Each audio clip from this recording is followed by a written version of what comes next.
Hi everyone, it's Renee with Delaney Jane Cards. Welcome back to my channel. Today we are celebrating Sabrina over at Scrappy Tales Crafts. She recently hit 3,000 subscribers. And today the creators in Sabrina's Hop are creating Slimline cards. I know, scary, right? I don't make very many of them, so don't judge me. Follow along the Hop by clicking the hashtag. It'll be right in my title. It's hashtag Scrappy Tales Slimline 3K. There'll be tons and tons of Slimline inspiration. There is small channels and large channels, and there are prizes. Sabrina has two $25 gift cards to Not Too Shabby Shop and to Trinity Stamps. There is also Hero Art, Simon Says Stamp, Honeybee Stamps, Trinity Stamps, and Not Too Shabby Shop are also giving away $25 gift certificates. And that is $175 worth of prizes. So there will be 7 lucky winners. All you have to do is hop along, comment, and make sure you subscribe to at least Sabrina's channel. So let's get all that out of the way and we will hop into what I'm doing here. I have this Nasturtium stamp from Hero Arts and I have used it a few times on my channel, but I have never used it in a slimline fashion. And I thought it would be really cool to do not only some partial die cutting, but to show you that you can use your regular A2 supplies to make slimline cards. So here I am using the cutting pad for my old Sidekick. I had a little Sizzix Sidekick. It finally kicked, but I have the little plates. So I am partially die cutting using it because this is slimline. I can't put it in like sideways. So I have to roll it all the way through. And I just slid the die along my paper and used the little pad here to only cut what I wanted to cut. I just wanted this kind of neat, rough edge. I wanted the edge to be die cut, but because I did that with the die and I moved it, it had left a few little impressions. So I just ran it back through my machine with no dies, just the flat plates in it, flattened everything out. And then I trimmed off like all the extra stuff here with my little embroidery scissors. I love these little scissors. I don't have like any fancy fussy cutting scissors. I just have what I have. There were a few little smudges, so I used my white eraser to take care of those. You'll see that come out a couple more times because that is a magic tool. So when I color things like flowers, I usually pull them up on my phone to get a good idea. And I decided I wanted to do this multicolor nasturtium. And I had pulled out some Zig clean color markers. So this is Bristol Smooth paper, and I did use the VersaFine Onyx Black ink when I stamped it. And originally I was going to heat emboss, but I decided not to. Doesn't matter, I guess, because I'm not using a ton of water. I actually prefer to use my zigs with their blender pen. I find that I like them a lot better. And Bristol Smooth Cardstock is not watercolor paper. It is a paper with like a vellum layer over it, which is why these markers work so well on them. So in my photo, and I'm just going to show you coloring one flower. In my photo, 3 of the petals had more red in them or had red in them. 2 of them had just the orange in them. So I'm coloring this to match. And I'm showing each of the markers. I will try to have them listed in the description box below. And then I pulled everything out with the flesh color, the orange and the red into their petals. And then I will use the blender pen just a little bit to kind of pull it out even a little bit more. Anytime you see this marker here with the purple tape on it, that is my blender pen. If I forget to tell you, that's what I'm using. It's just easier for me. There's no actual reason that that tape is on there except for at a glance, I know what marker that is. For the centers, they are like yellowy green. So I've just pulled out a yellow green color and then mustard color here to use as a little bit of a shadow. And I colored them all by the magic of editing. You see them all done. So for the foliage here, I'm going to use a 2-color blend for the green. I filled them all in with the lighter green first, the stems, the leaves, all of it. And then I will go back in with a darker green marker and add some shading. And then I will blend that back out with this lighter green marker again. And then all of my flowers will be colored. I think they're fantastic.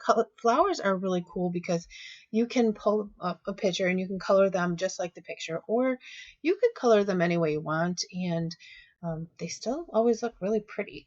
So, I mean, I could have I don't know, colored these purple and they would have been fantastic, or yellow, or green, or I could have colored them in all sorts of ways and they could have been really neat. So again, I used that eraser to get another smudge off. So then I wanted to add a little bit of a shadow here. So I used this blue-gray color and I went around the entire thing. Now you'll see from here on out, the intention is like when you take a photograph and you focus in on what's in the front, in the foreground, and then you get that blur in the background. That's kind of what I'm trying to accomplish here with this background. And it takes me a little while to get there, and I did bring you along for the ride, but I didn't show you everything, I guess. So here I'm using a lighter gray to blend out that darker gray just a little bit. I went across the whole entire card, and then I used that blender pen and I blended out the edge. And it's nice, but it didn't pop off the page like I really wanted it to. And I'm not sure in the end if what I end up doing, if it pops off the page, if it gives that blurred effect. You'll have to let me know if you think that it has a blurred effect. And I think a lot of this has to do with this card is the wrong size in my brain. So I struggle with what to do with it. Remember when I told you Bristol cardstock was not watercolor paper? Here is the example. So I am watering down the same colors that I used and I'm painting them on with some water. Now on watercolor paper, you would be able to move this much more when, to kind of blur the background. And this is where everything kind of changed.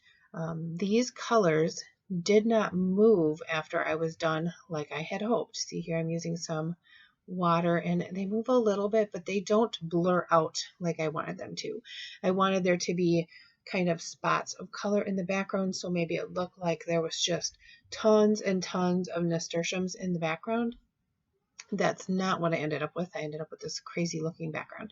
So I thought maybe if I took that same blue-gray color and I watered it down and I painted it over top, that it would blur that stuff enough to give me the effect that I was looking for. And I went all the way across the entire card like that, and you can see that it did blur it quite a bit. So then I thought, well, if I bring the nasturtium stamp back out and I use gray ink, I can actually put nasturtiums in the background, like the actual shape of the nasturtium in the background. And I thought that that would add to the depth and dimension that I'm trying to create, because when you do that blur effect on your phone, it definitely makes what's in the front nice and crisp and blurs out the back, but usually you can kind of tell what's in the background. So I thought maybe this would be sort of beneficial. So I went ahead and stamped that in gray, and then I needed it to blur more. So I used, see, we're just pulling all the things in. I used Distress Oxides here because I wanted it to lay on top of the ink. If I would have just brought in my Distress inks, you would still see the gray outline of the flower pretty distinctly, and I kind of wanted to blur that. So I used this hickory smoke here, and I am going to sponge this on the background. Now that is a pretty good match to that blue-gray that I used from the Zig markers. It's kind of a fantastic match. So if you're looking to match a Distress ink or Distress Oxide to a Zig marker, that one matches very, very well. But it was just a way for me to layer color over top of that stamping. And then I just took a damp paintbrush and I kind of blended all that together. And then I needed yet more contrast. So I used that same blue-gray marker and I started going around the flowers and then using a damp paintbrush to kind of blend it out. You have to be careful with Bristol cardstock because it is not watercolor paper. So the more you work it, you can actually kind of destroy that vellum layer over the top and then the paper will start to pill. I did not end up having that issue, but I was pretty careful with how I was handling the paper and not working it again and again and again, letting it dry between. I was just very careful, and I'm not adding a lot of water. You can see here it's dry enough already that I can go and use the same gray marker over the top. So I tried again. I wanted to build up that depth and dimension to really pull these flowers forward and have that smoky, muted, blurry background in the background. So I went around and I did the blue-gray marker and then I pulled it out again with the water. that didn't do enough for me. Now, I am going to put a disclaimer right here. Remember, I use VersaFine Onyx Black ink. That is not a Copic-friendly ink, so be very careful if you're going to do this.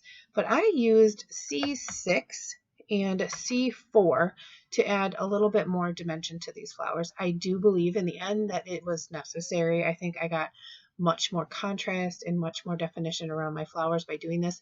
But like I said, be very careful. VersaFine Onyx Black is not Copic friendly, and I was very careful around these flowers not to smear and blend. But that ink had been drying and had been worked and had water over it, and it had been worked pretty good. So I feel like that was very helpful instead of doing this right away, because if you go in right away, you will smear it and it will just cause a smeary, yucky mess. Don't do that. But I was very careful and just added a little bit more contrast around here, and I think it made all the difference as far as that blurred effect and having things kind of pop off the page. So I just finished this up here, and then I blended it out with the C4. First I was going to use that same gray blue marker, but these are all kind of the same tone. You see that hickory smoke ink, that blue-gray marker from Zig, and the C6 and C4 are all very much the same tone, and that's why I think this worked well to blur that background out. And you can still see the colors in the background and the lines from the flowers, kind of like a muted galaxy background, I guess, before you add like the spatters. And then I decided I wanted a little bit more texture to the background, so I used this stencil by Hero Arts, and I just used the C4 marker and went over the stencil and just slid it down, so you don't need anything special. I stamped the Thanks a Bunch with some VersaFine Onyx Black ink here, and in this little kind of crook of the flowers. And then I did blend out that line a little bit more, but first I went ahead and mounted this on some coordinating orange cardstock. I'm going to guess it's Simon Says Stamp. It's from like my bin that has the fancier cardstock in it. I have kind of a quality cardstock bin and kind of a layers cardstock bin. Anyway, the coordinating orange came out of the fancier bin. So I just layered this on top, giving me a border all the way around. And I didn't use my ATG, but I also used some Tombow Mono Multi glue around that cut edge. And here I'm blending that C6 out with the C4 just a little bit because it was kind of harsh. I didn't want it to be so harsh, and it kind of blurs a little bit of that stenciling in the background as well. So that is my card for today. Oh, I did finish it up with a little bit of, what is this one? This is the original one that was on the market. Wink of Stella. I recently dug this out. I've had it for years, and so I used it.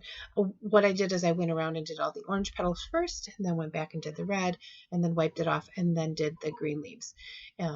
It will react with your watercolor coloring, so just be careful. You wouldn't want to go do the green and then go to the orange and like that. So here's my card. Would love to know what you think. Please remember to click the hashtag and hop along. 7 winners is a lot of winners. $175 is a lot of dollars. And congratulate Sabrina on her 3,000 subscriber milestone. Congratulations, Sabrina. And as I always say, give cards generously. Bye.